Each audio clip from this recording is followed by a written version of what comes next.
que están totalmente en desacuerdo con el consumo de la droga, pero tienen otra visión, y son cada vez más, otra visión sobre la lucha contra la droga. Uno de ellos es Vicente Fox.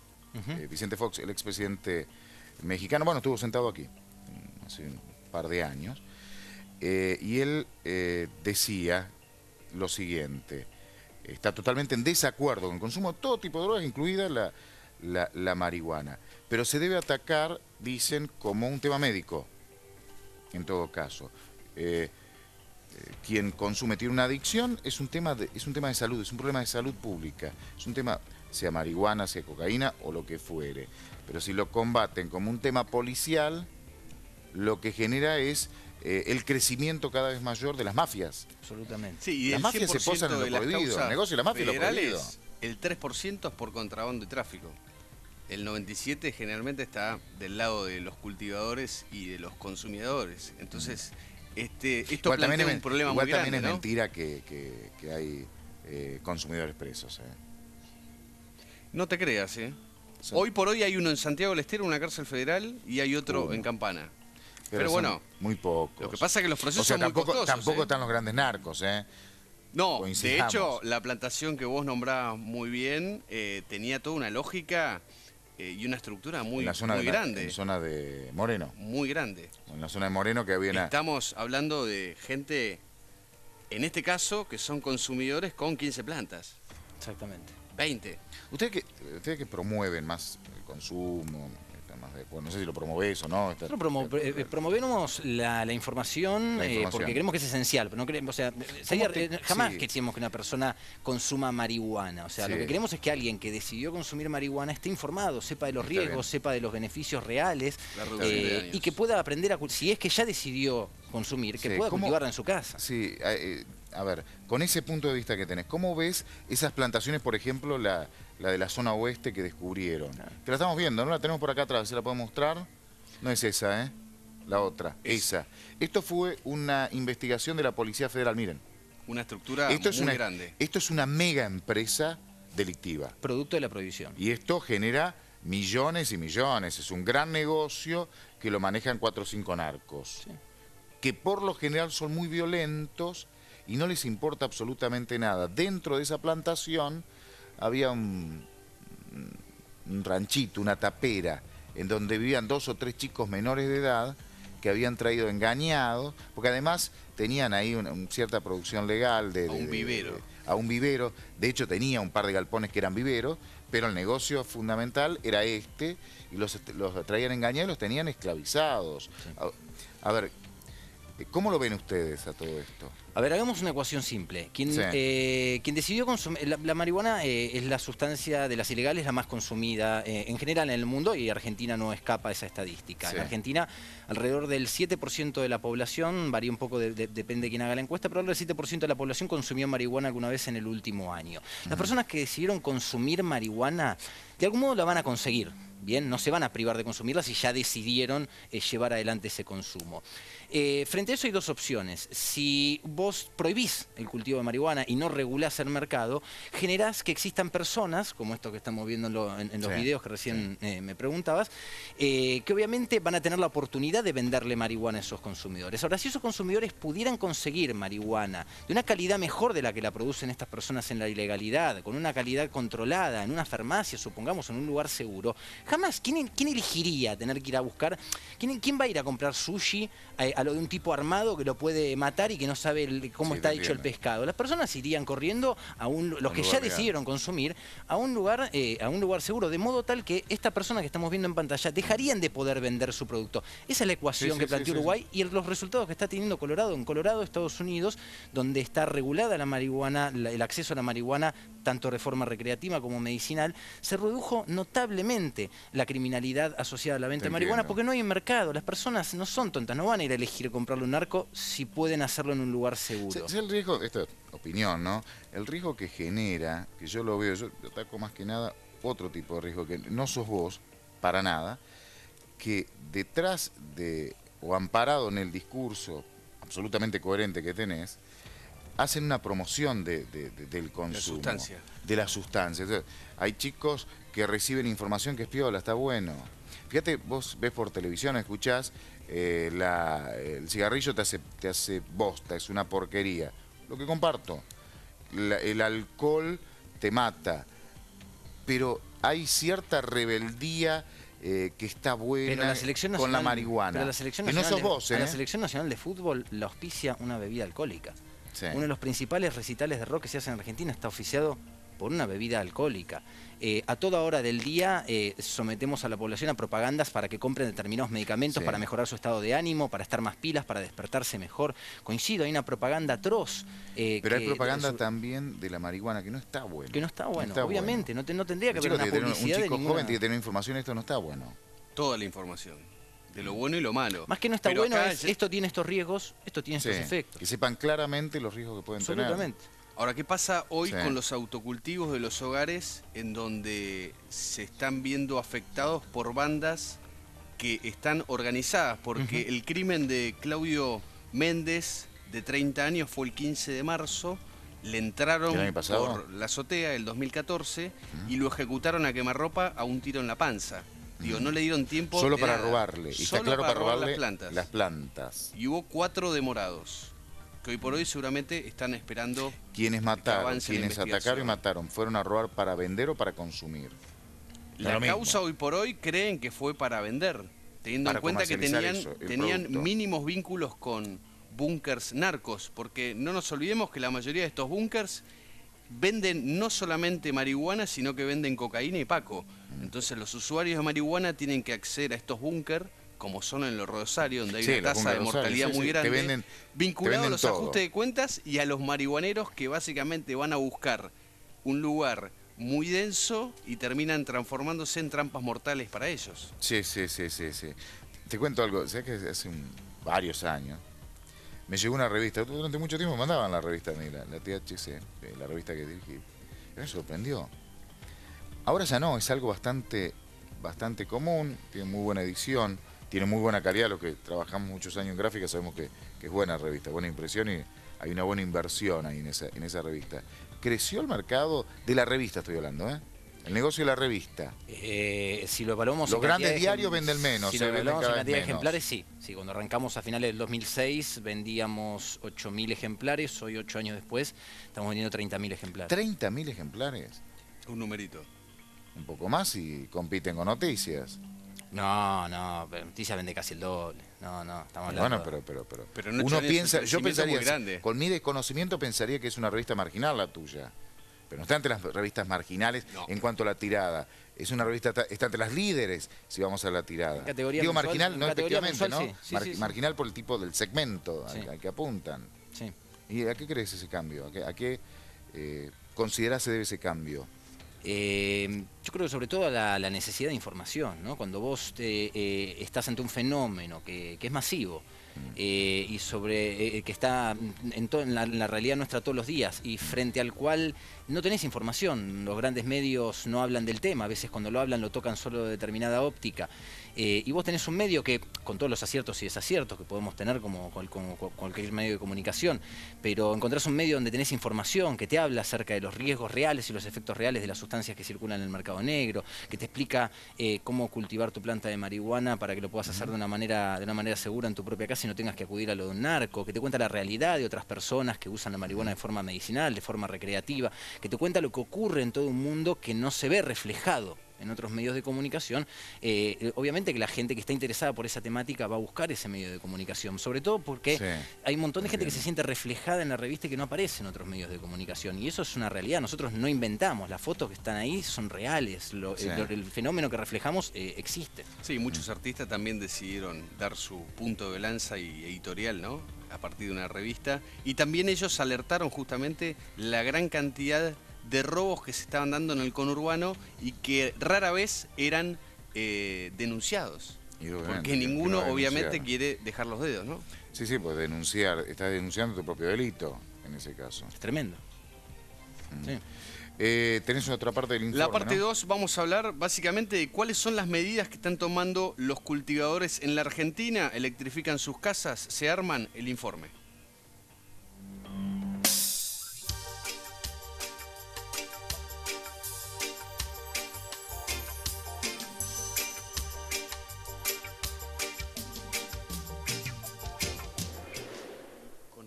al miedo de sufrir un hecho de inseguridad de un ladrón de marihuana. Y es exactamente, para mí es exactamente el mismo miedo que ser denunciado por un vecino o tener algún otro problema, no sé, que te vengan a robar y que venga la policía y termines preso, como que están pasando miles de casos, ¿no? O sea, necesitamos un cambio ya. Lo que sí queda muy claro es que la prohibición del cultivo de marihuana ha generado sobre todo dos grandes fenómenos. Uno es una brecha enorme entre quienes tienen la posibilidad efectiva de cultivar en sus casas, ya sea porque tienen el espacio, porque su familia se los permite, porque tienen nociones mínimas de cultivo para llevarlo adelante, y quienes no pueden hacerlo. Entonces, quienes no pueden hacerlo pasaron a desear y a depositar su codicia en el esfuerzo de otra persona que sí puede cultivar marihuana. En ese caso estaríamos hablando de un usuario que le roba a otro usuario de marihuana. Pero por otro lado, la no regulación del mercado de cannabis hizo que se genere en un producto de consumo bastante masivo dentro de la ilegalidad, como lo es el cannabis, que se genere una especie de fenómeno de oro verde en los últimos años. ¿No es peligroso desde el punto de vista de que, no sé, que te puedan robar las plantas? Por supuesto, son las dos variables que tenés. O caes preso porque tenés plantas o te las roban porque es una tentación. Y en lo prohibido, ¿qué vas a hacer? ¿Salir a decirle al policía me robaron las plantas? ¿Y pasó eso? ¿Que haya hechos de violencia? Pero por supuesto, pasa que ha habido gente que ha muerto porque le entraron a robar las plantas. De marihuana artesanal en el mercado negro está costando entre 100 y 150 pesos un gramo de marihuana. Teniendo en cuenta que una planta en exterior y en suelo cultivada bien puede dar entre 500 gramos y 1 kilo de marihuana, empecemos a evaluar las ganancias que puede tener una persona por entrarle a robar a otra en su casa. El otro problema es el robo de la cosecha o del producto que uno tiene. Generalmente las personas que viven en la provincia de Buenos Aires o en provincias del interior cultivan en tierra. Y entonces la planta no es transportable, a diferencia de una maceta en un indoor. Entonces, bueno, si alguna persona por ahí lo ve, puede llegar a sufrir el robo de estas plantas, que por supuesto, primero le ocasiona lo que es cualquier robo e intrusión a tu propiedad. Es algo totalmente desagradable y muchas veces ocurren casos inclusive de violencia, como en el caso de La Pampa, donde un muchacho perdió la vida tratando de defender su cultivo y le dispararon en el pecho y murió. Estamos hablando de que a un costo promedio de 100 pesos el gramo de cannabis, una planta que pueda dar 500 gramos de marihuana de cosecha, estamos hablando de 50.000 pesos por planta, ¿no? Estamos hablando de un costo bastante alto que puede tener la persona que decide traficar esa marihuana que le roba a un usuario. Hubo una persona que le entraron por el techo y por defender su casa, le dispararon desde arriba y lo hirieron en el estómago y terminó muerto. Digamos. Hay gente que le han entrado en la casa y le han robado las plantas. Es una violación al domicilio, por supuesto. Te corre la policía, te corren los cogolleros. El usuario de cannabis tiene problemas graves de inseguridad relacionados a su relación con la policía y relacionados también al contexto de ilegalidad en el que lleva adelante su cultivo. Frente a eso, las personas, y ante la imposibilidad de denunciar el delito de robo de sus plantas, han reaccionado de las maneras más diversas, desde protegiendo sus plantas con alambrado, electrificando ese alambrado, teniendo armas en su propia casa, llegando a barbaridades de ese estilo, ¿no? Que claramente atentan contra una vida sana en sociedad.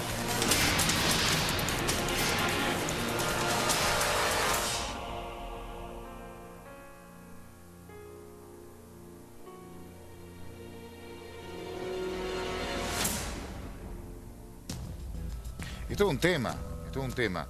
Por un lado, es delito. Pero por otro lado, es un tema privado, en todo caso, ¿no? Tiene su planta, hace lo que quiere con su vida, pero tiene un problema de seguridad. Ustedes ya lo han tratado como tema porque evidentemente es un problema que viene creciendo. Sí, nosotros le hemos dedicado una portada de la revista a comienzos del año pasado, cuando este fenómeno que explicaba Nacho se cobró las dos víctimas que explicaban recién, una víctima de un bando y del otro bando, porque en esta cuestión de tratar de encontrar las herramientas posibles para poder defenderte, algunos cultivadores tuvieron que caer también en una de las cosas menos deseables que tiene la vida, que es terminar con la vida de otra persona para poder defender tus propios bienes, ¿no? Sí, de hecho mataron a un ladrón. A un ladrón, exacto. Bruno Ignacio, de 20 años. Un 7 en el estómago le hicieron. Básicamente un consumidor que ya le habían alertado que era posible que ingresen a su domicilio, teniendo en cuenta que tenía una cantidad importante de plantas para consumo, y bueno, decidió quitarle la vida a esta persona, ¿no? En los últimos 20 años, 30 años, el negocio de la marihuana, como negocio estoy hablando de bandas, ¿no? de organizaciones de narcotráfico, el negocio de la marihuana comparado a la cocaína, distintas épocas las anfetaminas, es el negocio chiquitito. Sí. Es el kiosquero del gran comercio, el mini kiosco, es algo muy chiquito. O sea, el narco importante no estaba en el negocio, digo los últimos 30 años, en el negocio de la marihuana, porque es muy grande el bulto, el volumen para traficar es muy grande. Mucho trabajo también. Mucho trabajo, y el negocio es muy, y la recompensa, el dinero es muy poco. Entonces terminó sin ser negocio. Por eso los grandes narcos, las grandes bandas, los grandes cárteles, siempre estuvieron los últimos años en Sudamérica, en la cocaína, y en México hacia el norte, en lo que son las anfetaminas, los derivados de la efedrina, ese tipo de productos. Uno de los últimos viajes que hice a Colombia por este tema, un abogado colombiano, de delincuentes colombianos, de hecho estaba por ingresar a una cárcel que se llama La Picota, donde están todos los extraditables de las grandes bandas hacia los Estados Unidos, me contaba que eso fue cambiando en el último tiempo. Yo decía, bueno, pero marihuana es nada, chiquito, no existe. No te creas, me dijo. Se ha transformado nuevamente en un negocio. En algunos productos, yo no me acuerdo ni los nombres, algún tipo de producto o derivado de la marihuana, o algún tipo de planta específica de marihuana, que es mucho más cara que la común, y ha generado todo un negocio por ciertas prohibiciones en algunos lugares, que los grandes narcos también ya tienen nuevamente su división dedicada al negocio de la marihuana. ¿Eso lo están viendo en la Argentina ustedes? No, básicamente, como bien decías, la marihuana se mantuvo, o el comercio ilegal de marihuana se mantuvo por fuera de las grandes redes de criminalidad compleja, que en lo que hace el narcotráfico suelen utilizar productos, como decís, de menor cantidad de peso y mayor costo para el usuario, entre ellos la cocaína y sus derivados, sobre todo en el mercado local argentino. Sí. Lo que tiene la principal característica del mercado ilegal de la marihuana, en la mayor parte de los países donde se lleva a cabo, incluso en el propio Estados Unidos, es que se puede producir en el propio territorio. A diferencia de la hoja de coca, la planta de coca, solo se puede cultivar en determinadas regiones del mundo, sobre todo en 3 países, Perú, Bolivia y Colombia, que concentran el 95% del cultivo mundial de hoja de coca. La marihuana es una planta muy versátil, que se puede cultivar en cualquier lugar. Se puede cultivar en invernaderos, se puede cultivar a alturas muy altas, se puede cultivar a alturas muy bajas, con lo cual la producción se hace mucho más sencilla y suele ocurrir dentro del propio territorio. En Estados Unidos, desde hace 9 años, la marihuana es el principal cultivo, superó al maíz, el cultivo principal que tenía Estados Unidos. Y ese cultivo se lleva a cabo adentro. Se utiliza para un montón de cosas, desde combustible hasta fabricar ropa y papel. No solamente hay un cultivo en Estados Unidos para el consumo recreativo o de adicción, ¿no? Sino que se utiliza para otras cosas, con otros fines. Pero sobre todo en volumen, no en dinero, será.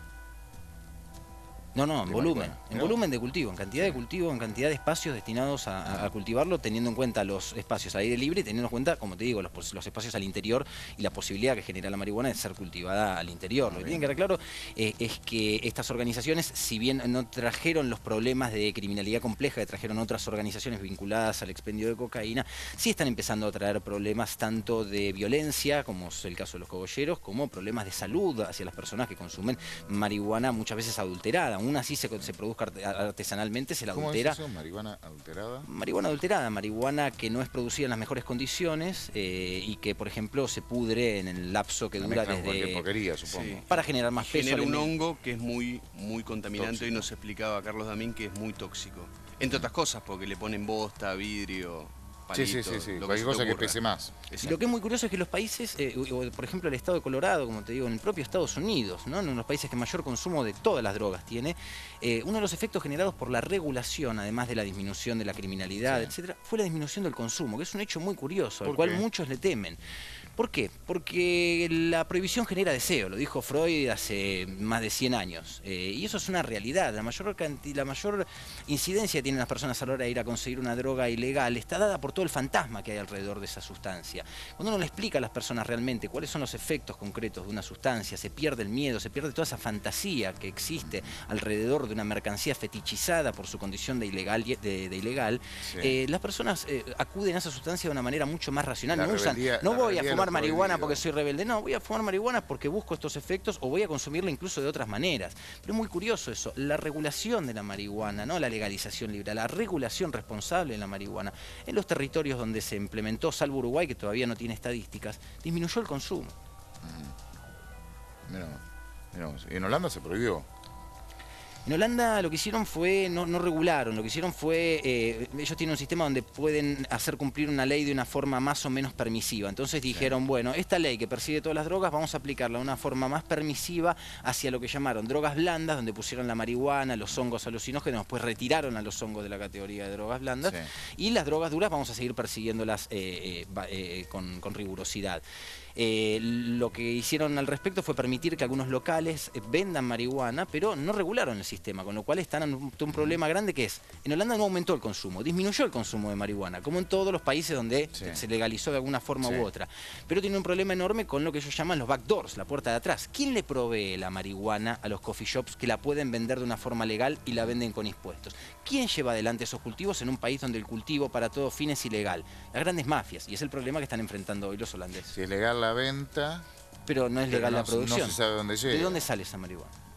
No se preocupan tanto tampoco por averiguarlo, ¿no? Sí, evidentemente, porque se consume en todos lados, la consiguen en todos lados. ¿Soluciones? Soluciones para esto, sobre todo regular. Que el Estado se haga cargo, que el Estado asuma que estamos ante un problema que está dado por la violencia social generada por un mercado que existió y que va a seguir existiendo, y que la única salida que tenemos frente a ello es reconocer ese mercado, instruir a la gente para que sepa los riesgos reales que tiene, que los tiene, cualquier sustancia tiene riesgos asociados a su consumo, educar a la población y sobre todo ofrecerle una forma de acceso legal que haga que las personas no tengan que exponer su vida para comprar marihuana en el mercado negro, fomentar con dinero el mercado negro y permitir que existan estas bandas que veíamos hace un rato, de 3.000, 4.000 plantas de cultivos ilegales, y generarle formas de acceso segura a las personas para que puedan acudir a un lugar que el Estado establezca para conseguir esa marihuana que necesitan para diversos fines, ya que eso no va a hacer que aumente el consumo, por el contrario, va a cuidar la salud de esas personas y va a evitar que existan criminales. Vos como director de THC de la revista, te invitan, esto es algo hipotético, a conocer una plantación y vas a esa plantación, donde hay chicos esclavos, ahí había esclavos, Sí. Tipos armados, mafiosos. Absolutamente, sí. ¿Qué haces? No iría. No, la verdad que, o al menos no querría exponerme a ver esas condiciones de esclavitud sin tener la oportunidad. ¿No lo denunciás? No tenés obligación de denunciarlo, claro. No sos funcionario público. Creo que si uno se encuentra entre esa explotación, de algún modo tiene que hacer algo. Por eso es que elegiría no enfrentar esa situación y no tener que verme en la situación de tener que denunciar a esas personas. Por ahora nosotros no son consumidores esos cultivos. Esa plantación industrial. De hecho incluso los chicos son eran unos víctimas, canallas. esos jóvenes que estaban allí trabajando como esclavos, fueron considerados de primer momento como damnificados. Como víctimas, claro. De hecho, la Policía Federal los dejó anotados en medio de la investigación. Creo que la investigación del juez federal Charbay, juez federal de Campana, cuando llega la Policía Federal, narcotráfico la Federal, drogas peligrosas la Federal, ya sabían que había trabajo esclavo y los registraron como tal, como testigos del narcotráfico, de la producción de de esta sustancia y como damnificados del trabajo esclavo. Hay un secreto a voces que indica que hay muchísimas plantaciones como la que encontraron en Moreno. Hace poco apareció otra en Verónica. Muchas. Y en Estados Unidos un montón de personas que estaban en esta condición de esclavitud hoy tienen un puesto de trabajo como cultivadores. Cobran un sueldo, aportan al Estado y tienen una fuente de laburo no en las condiciones de precariedad. Exactamente.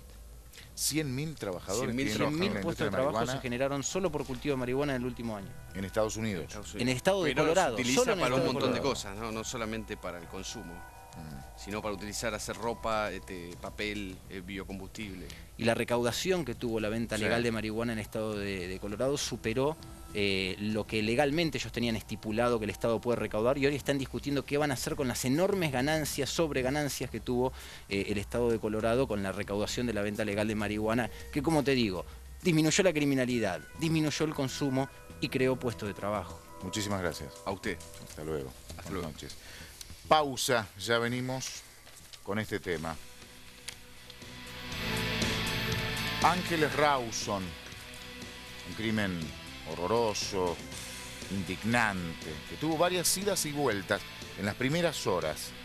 La investigación llega al final, llega al juicio oral. Empieza la semana que viene el juicio. Vamos a recordar el caso, vamos a hablar del acusado que tiene la causa, dónde está, qué hace el acusado y qué va a pasar en el juicio. Ya volvemos.